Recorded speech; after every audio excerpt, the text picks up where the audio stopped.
This video was created and brought to you by ManageMax. We manage condominiums, HOAs, manufactured housing and apartment communities throughout Southeast Michigan. We're a growing company, and maybe we'll get to your area soon if we're not there yet. We create these videos to share industry insights with current and prospective clients. There will be an opportunity to connect with us at the end, so stick around to the end of the video. Now let's dive in.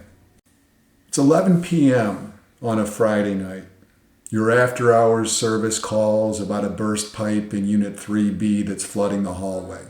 The plumber says it'll cost $750 to fix immediately, but your board policy requires approval for anything over $500.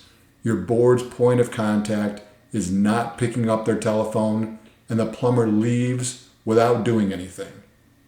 By the time your board point of contact responds, the plumber already left and can't get back to your community for another 3 hours.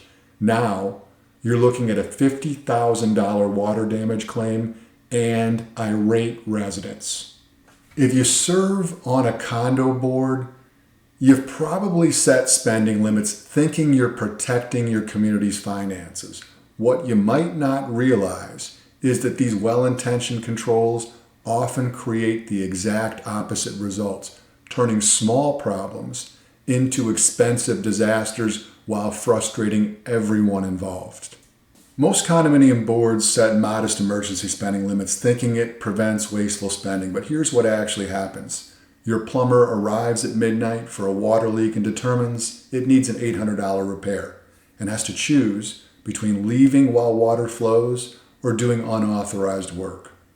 Your after-hours answering service can't reach board members who are sleeping at dinner, have no phone service, a dead phone battery, or simply don't answer unknown numbers at night.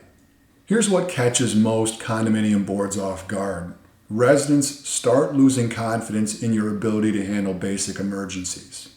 When Mrs. Johnson in 4A has water leaking through her roof on an early spring night because the roof repair requires board approval, she doesn't think, what a fiscally responsible board. She thinks, these people don't understand how to run a building. This spreads faster than you realize. Residents start talking in elevators or on sidewalks by the mailbox about the board that can't handle emergencies. Quality vendors begin declining your after-hours calls because they've learned that emergency doesn't really mean emergency at your property. Your management company starts getting frustrated because they can't do their job effectively when every urgent repair relies on approval from volunteer board members who are not certain of what a repair should cost or what actually needs to be done to bring stability to the situation. The real damage happens when residents lose faith in the board's competence. They start questioning every decision, attending meetings with complaints, and in worse cases, organizing to replace board members they see as obstacles to basic building operations. You thought you were being careful with money. Instead, you've created a reputation for dysfunction. This is where spending limits become truly dangerous, when delays cause preventable damage. Residents and their insurance companies start looking for who's responsible. If your approval process caused a small leak to become major water damage, you've just created documentation that your policies prioritize bureaucracy over protecting residents' property. Most boards never consider this liability angle. They focus on preventing overspending but ignore the legal exposure from underspending on emergency repairs.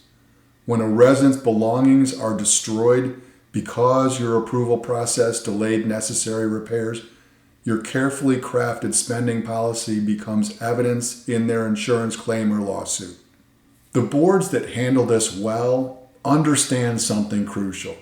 Emergency protocols aren't really about money. They're about protecting the community from both immediate damage and long-term legal risk. But designing these systems requires understanding how emergencies actually unfold, how vendors and management companies really operate, and how to balance fiscal responsibility with practical emergency response. Most volunteer board members simply don't have this operational experience, which is why well-meaning policies often backfire. If any of this sounds familiar, you are in good company. Most condominium board members discover these problems only after they've caused expensive damage or resident revolts. The challenge isn't just setting the right spending limits. It's understanding how emergency situations actually work and designing policies that protect your community instead of paralyzing it. The question isn't whether you can afford professional help with these policies. The question is whether you can afford the next emergency that your current approval process turns into a community crisis, because somewhere in your building right now, there's a small problem waiting to become a big, expensive disaster, and your policy might be the only thing standing between a quick fix and a major headache.